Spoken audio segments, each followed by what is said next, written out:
Nessa semana estaremos nos submetendo às liturgias da chamada Semana Santa, onde se realçam alguns personagens principais em derradeiros momentos em que o Cristo, incorporado em Jesus, esteve conosco na antiga Palestina, notadamente em Jerusalém.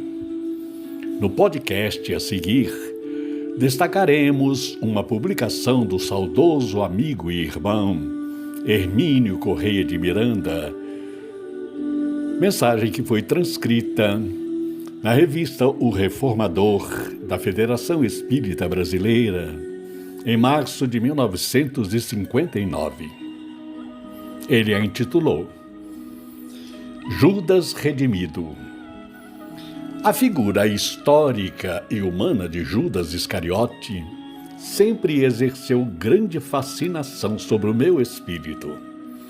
Sabemos certamente, por meio das revelações esparsas, que Judas, condicionado como qualquer um de nós às sábias inflexões da lei kármica, aqui voltou muitas vezes para purgar suas falhas no sofrimento redentor.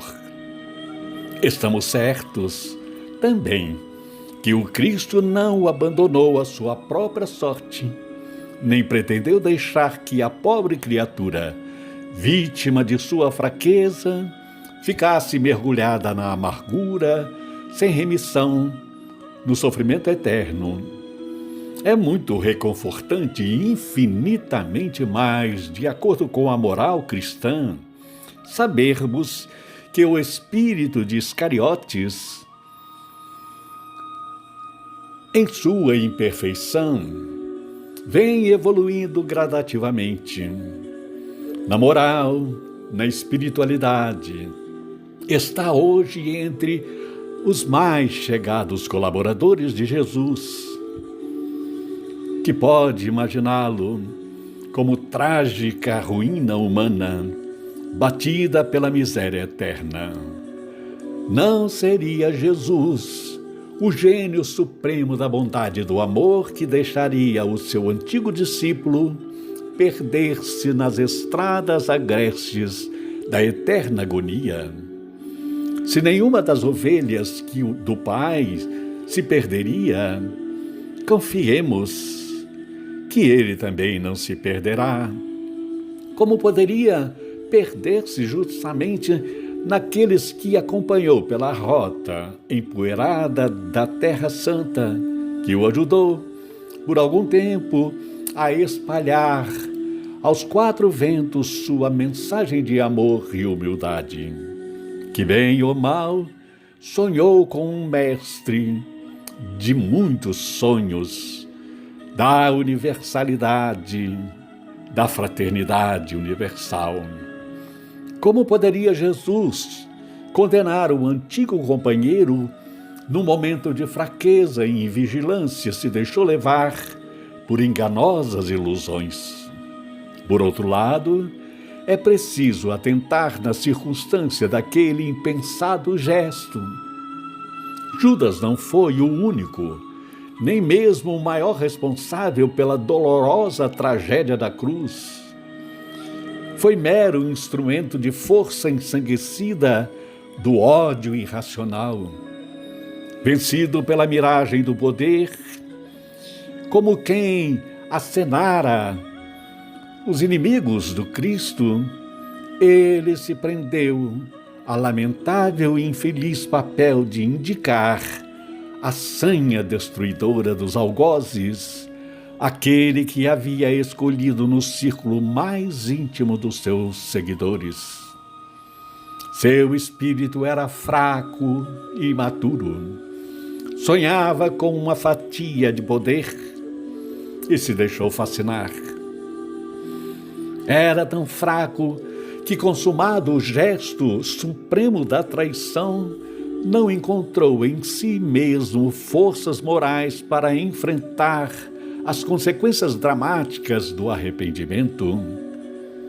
Tremendo remorso que experimentou foi tão grande, demais para suas forças, para as forças de seu espírito e ainda uma vez sucumbiu, escapando pela porta falsa do suicídio, numa tentativa última de fugir de si mesmo.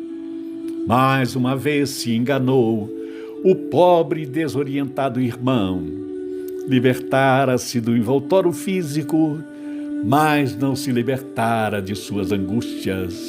Muito pelo contrário, era justamente agora, com a percepção mais aguçada, que de fato sofria as insuportáveis inflações do remorso. E era o princípio da redenção. Milhares, milhões de vezes teria que reviver a cena da amargura, portador da morte. Jamais haveria de esquecer o doce olhar do profeta divino ao recebê-lo como discípulo, amigo, e não como mensageiro da dor. Como tudo aquilo continua vivo nos seus olhos. Sim, porque ainda via, sentia dores e sufocava e gemia e gritava desesperado. Estranho? Então não morrera? Como é a corda que acorda ainda, lhe aperta a garganta ressequida, e os 30 dinheiros ainda lhe pesavam no coração. Sentia-se oprimido, miserável, perdido, sozinho, no mundo escuro, desconhecido e sem limites. Acima daquela solidão, opressa, pairavam nos olhos meigos puros sublimes de Jesus. Só então pudera compreender toda a extensão insondável de sua falta. Não só foi dado ainda a acompanhar nos séculos que se seguiam a trajetória espiritual do pobre espírito e do irmão Judas de Iscariote. Não obstante, imaginamos quanto sofreu e lutou para novamente poder fitar com tranquilidade, humildade e reconhecimento os olhos daquele que certa vez ajudara a crucificar.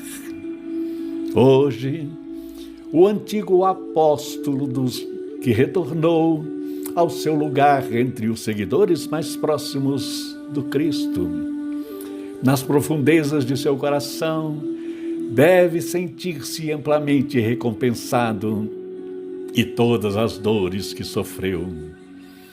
Deus não seria infinitamente bom e justo se pela falta cometida nesse átimo que chamamos vida, fosse preciso viver uma eternidade de angústias e sofrimentos. Assim, Deus não criaria almas frágeis na sua ignorância para depois esmagá-las impiedosamente como um castigo eterno, sem faltas ocasionais. Se já alcançamos o livre-arbítrio, já somamos e acrescentamos também a possibilidade de reparação, sem o que não poderíamos jamais alcançar a glória do poder, colaborar na obra portentosa do Criador. Já é tempo de trabalhar pela reabilitação da figura do antigo filho de Iscariotes. Ele não foi o primeiro ser humano a errar, nem será o último. Também não foi o primeiro a resgatar o seu erro, pagando até o último centil, como diz a lei, para retornar a caminhada para o alto. Ele muito sofreu para conquistar a sua paz e certamente saberá como ajudar-nos a encontrar a nossa. Também temos pesados débitos a resgatar. Não entregamos Jesus aos seus algozes, vezes sem contas. Porém, temos crucificado sua memória, vendido seus princípios, falhado no cumprimento da moral que ele pregou. Não estamos, pois, em condições de atirar coisa alguma na nobre face de Judas, o redimido. Meditemos nisso. Se Jesus o perdoou, se Deus, que é o poder e bondade, o recebeu para a reconstituição de sua alma e a continuidade do trabalho do Filho amado Jesus, o Cristo, por que não pensemos em que nós podemos também oferecer o nosso perdão, se tornar necessário, porque não devemos perdoar, porque se perdoarmos estaremos julgando. Compreendamos e oremos, vigiando sempre os passos de nossa vida. Que Jesus nos ampare sempre, sempre, sempre, sempre.